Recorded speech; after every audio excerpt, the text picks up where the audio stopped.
बच्चे खुश हो गए मेरे कि दीदी ने सेशन में हमको स्टोरी सुना की। खुश नहीं तो मेरी अगले अगले इसमें ये मेरी लेते ना, फायरिंग उठती मेरे पे, दीदी आपने स्टोरी नहीं सुनाई थी। विषय विषाद संताप की अंधियारी में, विषय विषाद संताप की अंधियारी में दीप भक्ति अध्यात्म ज्ञान का जलाए, दीप भक्ति अध्यात्म ज्ञान का जलाए। आओ गीता गाए, आओ मिलकर गीता गाए। गीता जी का पाठ करना केवल एक अध्ययन या स्वाध्याय मात्र नहीं है, यह एक साधना है जिसमें हम सभी भगवान श्री कृष्ण के संग संग आगे बढ़ते हैं। गीता जी हमारा प्राण ग्रंथ है। संसार में, पूरे विश्व में असंख्य शास्त्रों पर पुस्तकें लिखी गई है। इन सभी को ग्रंथों का पढ़ना हमारे लिए बिल्कुल संभव नहीं है, और बिना ग्रंथों को, बिना शास्त्रों को पढ़े अगर जीवन में चलेंगे तो कहीं ना कहीं थोड़ी सी गलतियां करते रहेंगे। इसलिए कुछ मध्यम मार्ग, कुछ मिडल रास्ता निकालना पड़ता है। तो वह रास्ता है, वह मध्यम मार्ग है, बड़ा ही सुनहरा है। मानवता के कल्याण के लिए भगवान योगेश्वर श्री कृष्ण द्वारा दिया गया कुछ और नहीं, केवल और केवल भगवत गीता है, हमारी गीता मैया है। रामायण से हम सीखते हैं कि जीवन में क्या करना है, महाभारत से हम सीखते हैं जीवन में क्या नहीं करना है, पर जीवन कैसे जीना है अगर यह सीखना है ना आप लोगों को, तो आपको भगवत गीता पढ़नी पड़ेगी। आपको शायद थोड़ा बुरा लगे या बोलेगी दीदी बार बार बोलती है भगवत गीता पढ़ना पड़ेगी, ये सेशन में सुनना पड़ेगा, तो आपको भगवत गीता पढ़नी पड़ेगी। आपको आपका जीवन अपने आप निखरेगा। ये मेरा वैयक्तिक अनुभव है। कहना कर्मणो गति है, कर्म की गति गहन है। हमारे सामने आने वाली हर समस्या का हमें ठीक से निर्णय लेना आवश्यक है। हमारे जीवन में रोज गीता जी का पठन होना इसके लिए आवश्यक। अर्जुन को एक ही युद्ध लड़ना पड़ा था कुरुक्षेत्र में। अर्जुन को उसके पूरे जीवन में एक ही युद्ध लड़ना पड़ा था कुरुक्षेत्र में। हमें संसार में रोज सभी के साथ, खुद के साथ युद्ध लड़ना पड़ता है। रात्रंदिन आम्हा युद्धाचा प्रसंग, अंतर्बाह्य जग आणि मन। इस दुविधा से निकालने के लिए गीता महात्म्य की कुछ लाइनें बताती हूँ। बहुत सुंदर उनका गहन अर्थ है। सर्वोपनिषदो गावो दोग्धा गोपाल नंदन, सर्वोपनिषदो गावो दोग्धा गोपाल नंदन, पार्थो वत्स सुधीर भक्ता, दुग्धम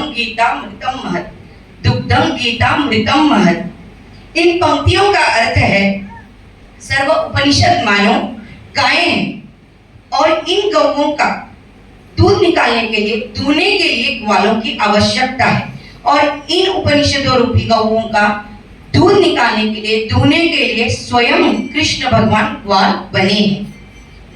इन उपनिषद रूपी गौओं को दूहने के बाद जो दूध निकला, वह कौन सा दूध मिला? कौन सा मिला?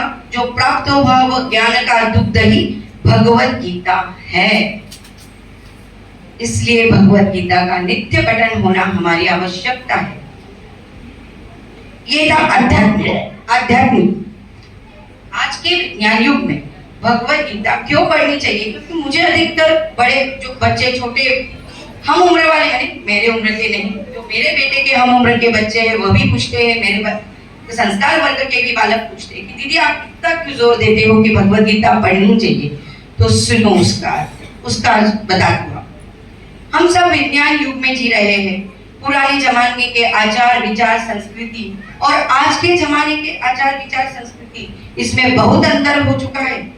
आज पूरा संसार वैज्ञानिक प्रगति के कारण निकट हो गया है, सिमट गया है। हमारी लाइफस्टाइल बहुत ही फास्ट हो गई है, और लाइफस्टाइल फास्ट होने के कारण और उसे मेंटेन करने के लिए हम सभी पर कहीं ना कहीं दबाव रहता है, और इस दबाव में हम इतने बिजी हो जाते हैं कि जाने अनजाने में हमें पता ही नहीं चलता है कि हमारे अंदर एंजाइटी, स्ट्रेस ने प्रवेश ले लिया है।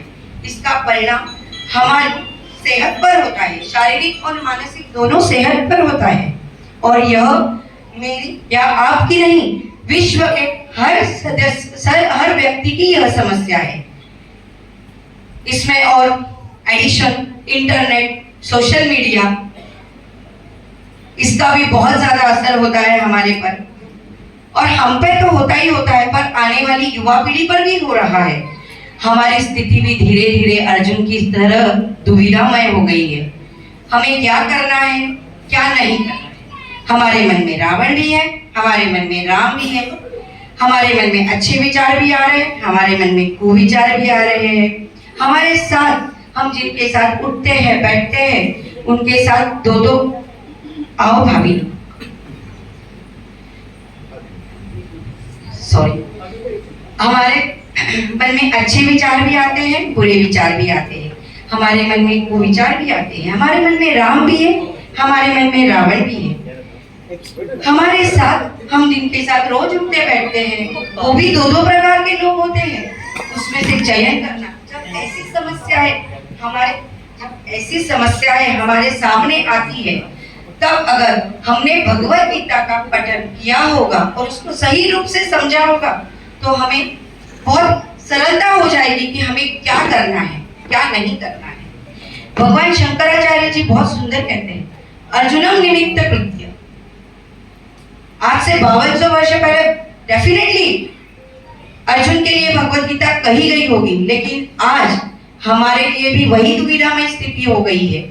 ये सारे वही इन कारणों की वजह से। इसलिए गीता परिवार का एक घोष वाक्य है, गीता पढ़े, पढ़ाए और जीवन में लाए। गीता पढ़े, पढ़ाए और जीवन में लाए। आओ मिलकर गीता गाए, आओ मिलकर गीता गाए।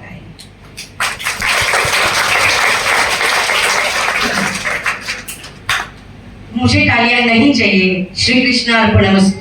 जो भी होगा आज यहाँ पे वो श्री कृष्ण अर्पणमस्तु। हमें ना हमारे आशु भैया जब भी विवेचन सत्र होता है ना, तब एंड में श्री कृष्ण अर्पणमस्तु बोलते हैं। वो बोलते हैं जो भी मैंने अच्छा बुरा बोला वो श्री कृष्ण को लग गया। मैं फ्री हो गई अब। एक आप के साथ ना एक वैयक्तिक है, पर्सनल है, पर फिर भी साझा करना चाहूंगी, क्योंकि अभी अभी हाल ही में हुआ है मेरे साथ। मैं अप्रैल 2021 से गीता परिवार से जुड़ी, तब से मैं गीता का निरंतर पठन कर रही हूँ। पिछले महीने 27 नवंबर को हमारी शादी की सालगिरह थी।